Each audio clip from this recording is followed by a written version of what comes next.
नमस्कार दोस्तों, आप सुन रहे हैं भगवान बुद्ध और उनका धम्म।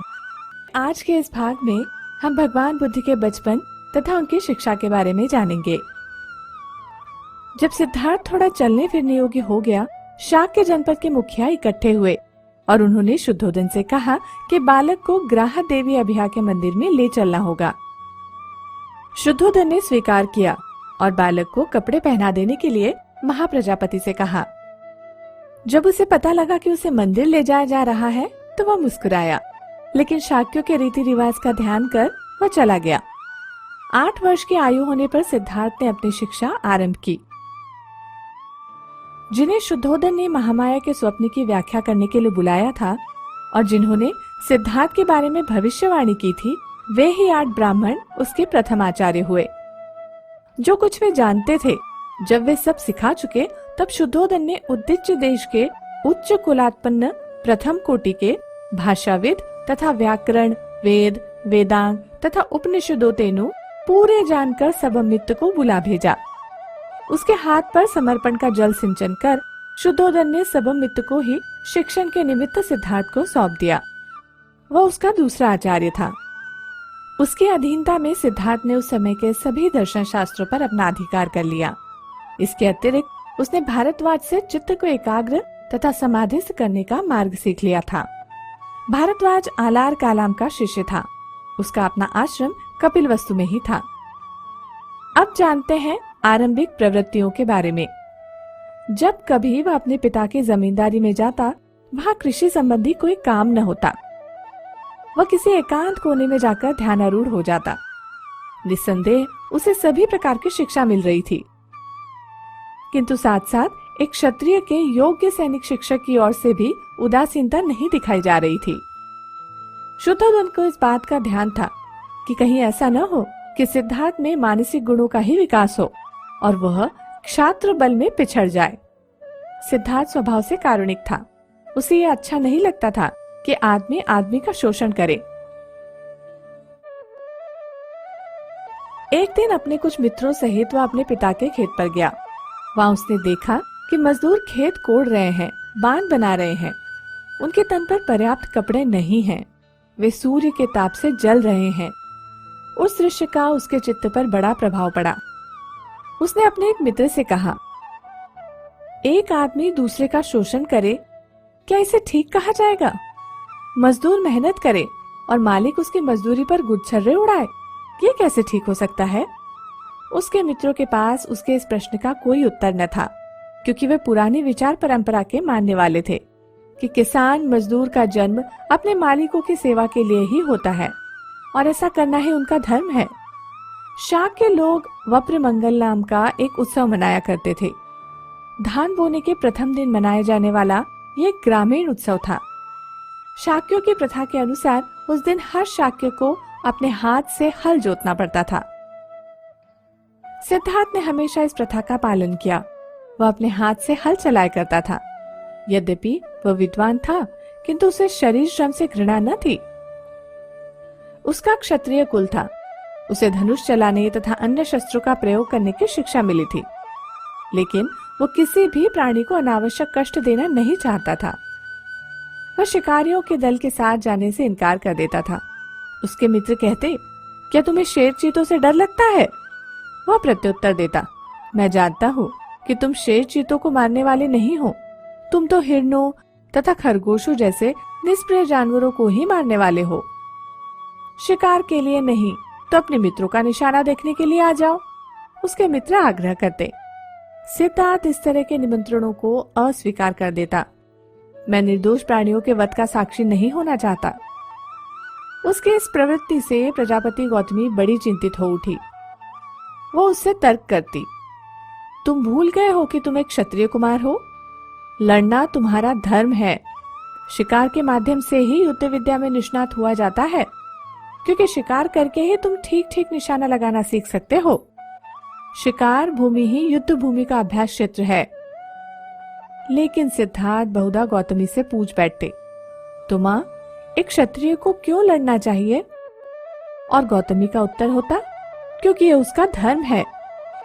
सिद्धार्थ उसके उत्तर से संतुष्ट न होता। वह गौतमी से पूछता, माँ, ये तो बताओ कि आदमी का आदमी को मारना एक आदमी का ही धर्म कैसे हो सकता है? गौतमी उत्तर देती, ये सब तर्क एक सन्यासी के योग्य है, लेकिन क्षत्रियों का धर्म लड़ना ही है। यदि क्षत्रिय भी नहीं लड़ेगा तो राष्ट्र का संरक्षण कौन करेगा?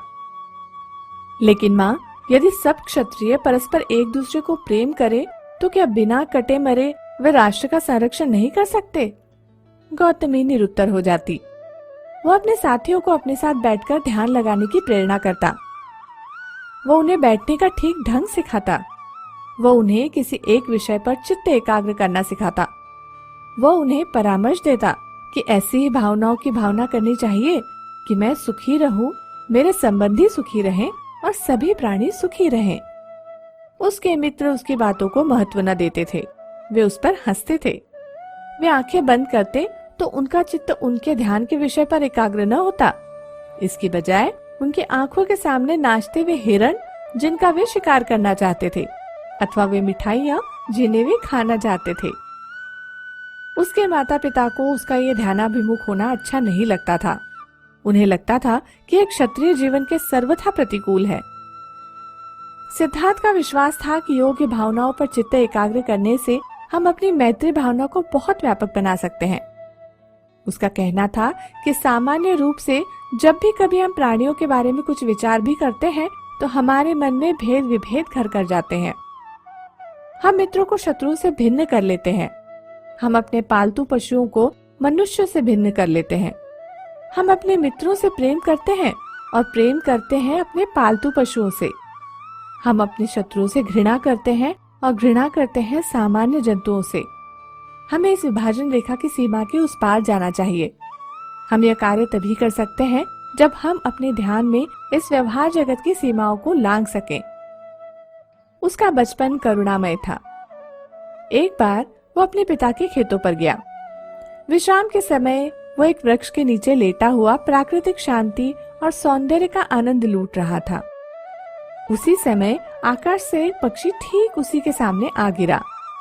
पक्षी को एक तीर लगा था जिसने उसे बीन दिया था और जिसके कारण वो तड़प रहा था।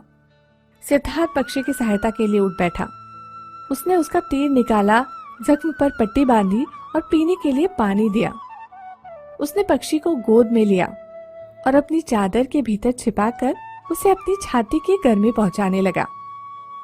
सिद्धार्थ को आश्चर्य था कि इस असहाय पक्षी को किसने बींधा होगा। शीघ्र ही उसका ममेरा भाई देवदत्त वहां आ पहुंचा। वह शिकार के सभी आयुधों से सन्नद्ध था। उसने सिद्धार्थ से कहा कि उसने उड़ते हुए पक्षी पर तीर चलाया था। पक्षी घायल हो गया था। कुछ दूर उछलकर वह वहीं आसपास गिरा था। उसने सिद्धार्थ से पूछा, क्या तुमने उसे देखा है? सिद्धार्थ ने हाँ कहकर स्वीकार किया और वह पक्षी भी उसे दिखाया। देवदत्त ने मांग की कि उसका पक्षी उसे दे दिया जाए। सिद्धार्थ ने इनकार किया। दोनों में घोर विवाद हुआ। देवदत्त का कहना था कि शिकार के नियमों के अनुसार जो पक्षी को मारता है वही उसका मालिक होता है, इसलिए वही उसका मालिक है। सिद्धार्थ का कहना था कि यह आधार ही सर्वथा गलत है। जो किसी की रक्षा करता है वही उसका स्वामी हो सकता है। हत्यारा कैसे किसी का स्वामी हो सकता है? दोनों में से एक भी पक्ष झुकने के लिए तैयार न था। मामला न्यायालय तक जा पहुंचा। न्यायालय में सिद्धार्थ के पक्ष में निर्णय दिया। देवदत्त सिद्धार्थ का बद्ध वैरी बन गया, लेकिन सिद्धार्थ की करुणा ऐसी ही अनुपम थी कि वे ममेरे भाई को प्रसन्न बनाए रखने की बजाय एक पक्षी की जान बचाना अधिक श्रेयस्कर समझते थे। सिद्धार्थ गौतम का आरंभिक जीवन कुछ कुछ ऐसा ही था। कहानी के इस अगले पड़ाव में हम जानते हैं भगवान बुद्ध के विवाह के बारे में। दंडपाणि नाम का एक शाक्य था। यशोधरा उसकी लड़की थी। अपने सौंदर्य और शील के लिए वो प्रसिद्ध थी। यशोधरा अपने 16वें वर्ष में पहुंच गई थी और दंडपाणि को उसके विवाह की चिंता ने घेर लिया था। प्रथा के अनुसार दंडपाणि ने अपने सभी पड़ोसी देशों के तरुणों को अपनी लड़की के स्वयंवर में सम्मिलित होने का निमंत्रण भेजा। सिद्धार्थ गौतम के नाम भी एक निमंत्रण भेजा गया था। सिद्धार्थ गौतम का भी 16वां वर्ष पूरा हो चुका था। उसके माता पिता भी उसकी शादी के लिए वैसे ही चिंतित थे। उन्होंने उसे स्वयंवर में जाने को और यशोधरा का पाणी ग्रहण करने को कहा। उसने अपने माता पिता का कहना माना। आगत तरुणों में से यशोधरा ने सिद्धार्थ गौतम को ही चुना। दंडपाणी बहुत प्रसन्न नहीं था। उसे उन दोनों के दाम्पत्य जीवन की सफलता में संदेह था। उसे लगता था कि सिद्धार्थ को तो साधु संतों की संगति ही अच्छी लगती है। उसे तो एकांत प्रिय है। वह एक अच्छा सद्गृहस्थ कैसे बन सकेगा? यशोधरा सिद्धार्थ गौतम के अतिरिक्त और किसी दूसरे से विवाह न करना चाहती थी। उसने अपने पिता से पूछा, क्या साधु संतों की संगति को अच्छा समझना कोई अपराध है? यशोधरा का ऐसा ख्याल नहीं था।